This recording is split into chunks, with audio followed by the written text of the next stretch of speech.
Okay, guys, I'm pretty sure this is MBR number 73. And last night, like, I'm ranting, and there's two types of rant with me. Ranting, I'm maybe really pissed, and last night, I'm just goofing off. Um, Tonight, I want to talk about food because nothing goes better with beer than food, but specifically, what I've always been a big fan of is Jewish deli. I mean, you gotta love it. And what really blows my mind is when you think of a religion that taboos shellfish and swine.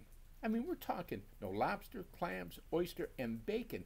You would think that the cuisine, or not, I shouldn't say cuisine, that the dishes, the food would suck, but nothing could be further from the truth. And I want to tell you the first time I was introduced to Jewish home cooking was back in the early 80s. I was in the Border Patrol and I was sent down to the Federal Law Enforcement Training Center in Glencoe, Georgia.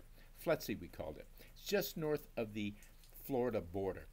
And a buddy of mine that I knew from El Paso also was attending this training course back, like I say, in the early 80s. And my buddy got an idea. His name's Herbie Gordon. Herbie was a cool guy. He was from New York City.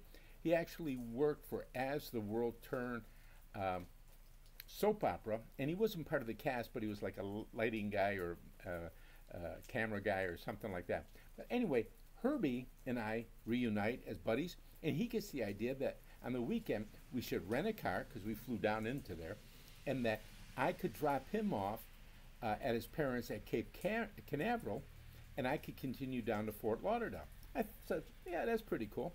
So anyway, we rent the car, we're headed down, and now he tells me it's Hanukkah. Now, I'm not even a good Catholic, and it's Hanukkah, and he's inviting me to dinner with his parents. Now, I am freaking nervous. Let me tell you, I know nothing about Jewish food. I know nothing about the Jewish culture. I'm asking him questions so freaking stupid, like if they pray, should I make the sign of the cross? Herbie go, no. He goes, I go, do I have to wear a yarmulke? Finally, he tells me, Trippy, just follow my lead. Do what I do. Make a long story short, we get there. There's food on that table like I never seen before. There were knishes and blintzes and chopped liver and real pickles and corned beef. It had everything, and the desserts were amazing. And from that day on, I was hooked. What drives me crazy is Maine, we don't have a Jewish deli. I've said it for years, and people go, oh, you can't say that. What Maine needs, we don't need any more lobstermen. We got enough fishermen. We need more Jews, so we get ourselves a Jewish deli. We had one in Westbrook years ago, and they went out of business. Go figure. So any chance I get, I go to a Jewish deli in a city. Ginny and I, back a few years ago, were in Brookline. It's a neighborhood in Boston, a big Jewish community, and there's a deli there that's Zavtigs. Now, Zavtigs is a Yiddish word meaning not fat woman maybe, but robust woman. And we'd go to the Zavtigs on Harvard Street there in Brookline, and the food was amazing. And here's a hint for you. If you're ever in a city, not in Maine, you don't see it that much in Maine, but if you go to a deli in a city, a Jewish deli, and none of the men are wearing yarmulkes, okay, it's a tourist trap. If Jews don't go to the deli, you know it's no good. So when you walk into Zavtags, you know half that clientele, they're wearing yarmulkes. Anyway, we'd go there, and we wouldn't even take a table for two. We wanted a table for four because I had to eat everything on that menu. The weirdest thing I found out was there's PBR. That's the beer they sold there. 16-ounce cans of PBR. Now you got all this kosher food and everything else, and I go, what's the story with the PBR? Okay, you ready for this? Kosher rules, laws. The beer has to be approved too. PBR is one of the beers that is approved under kosher laws. So anyway, next time you have a PBR, make sure you have a freaking corned beef sandwich with it and a knish. Anyway, tonight we're going to do a beer review. Battery Steel Brewing. I don't think we've ever done, or I've done, a Battery Steel Brewing. Again, it's on Industrial Way on the east side of Portland. And we're going to do tonight Flume, okay? And it's a double IPA. Apparently, they're saying it's one of their flagship beers. But anyway, it's a double IPA. And let's give this baby a pop. And the name of it is Flume from Battery Steel Brewery. Here we go. Ready?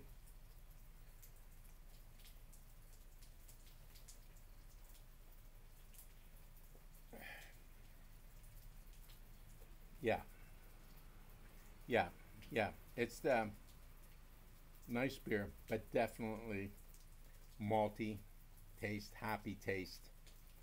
Nothing, nothing. I guess way out of line.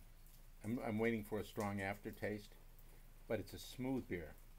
But it's definitely a malty or a hoppy taste. I guess they're using some traditional British malts. They got some Citra and Mosaic hops. Again, stuff that we're going to drink it anyway. Let's give this another taste.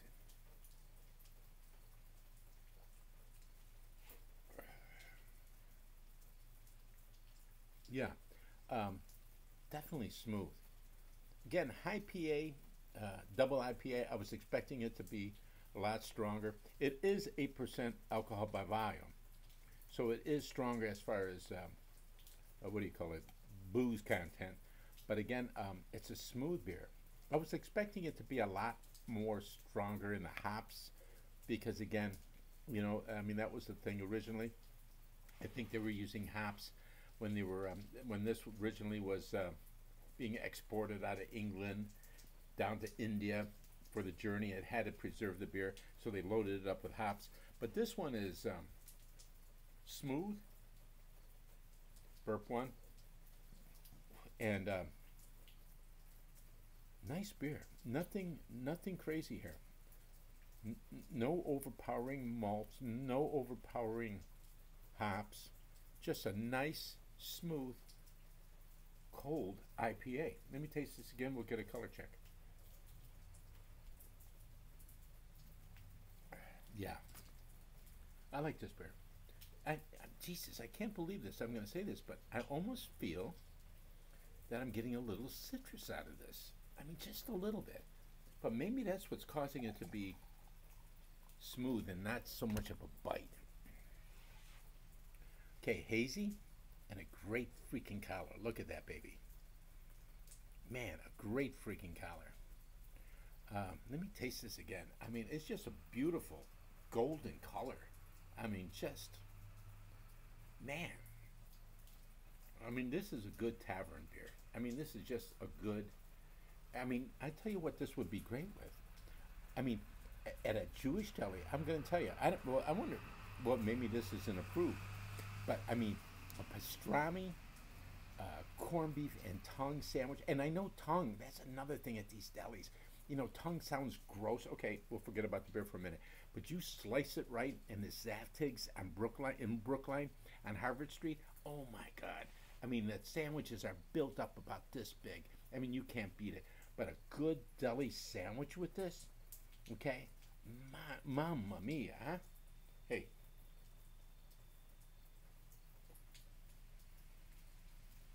Man, I could go for a deli right now. And we just don't have it in Maine. I mean, we just don't have it. It's amazing. And I guess there's not a big Jewish community, but still, we don't have a big Italian community. But we got one good Italian deli or grocery store, and that's Micucci's down on India. Anyway, again, I digress.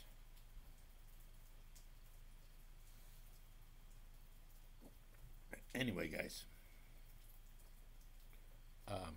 fantastic beer, 8% alcohol, and yeah, I almost did it again. Almost did it again. But as far as IPAs go, I like it. And the reason I like it, it's not real hoppy. You know, it's a very smooth, malty flavor to it. And man, with a big, beef pastrami tongue sandwich go great with this freaking beer. Oh my God. We got to start a petition or something. We got to get it. Oh man, my mouth is watering now. We got to get a deli in this state. I mean, and we got to do it. Anyway, guys, scoring it? Yeah, I'm going to try it again. I don't think it's a beer that I would drink around the house because all I'm thinking about is deli now. But the thing is, but if I saw this in a saloon, I'd definitely go grab one. So anyway, I picked this up at the Maine Beer Shed. Let's see, today is Sunday. They're closed Sunday and Monday. They'll be open again on Tuesday. But until later, guys, I'm going to score this baby 8.4. Okay, it's Flume from Battery Steel Brewing out of Portland. And guys, that's it for tonight. Again, think deli, baby. Think deli. Salute. Drive careful. And see you tomorrow. Bye-bye.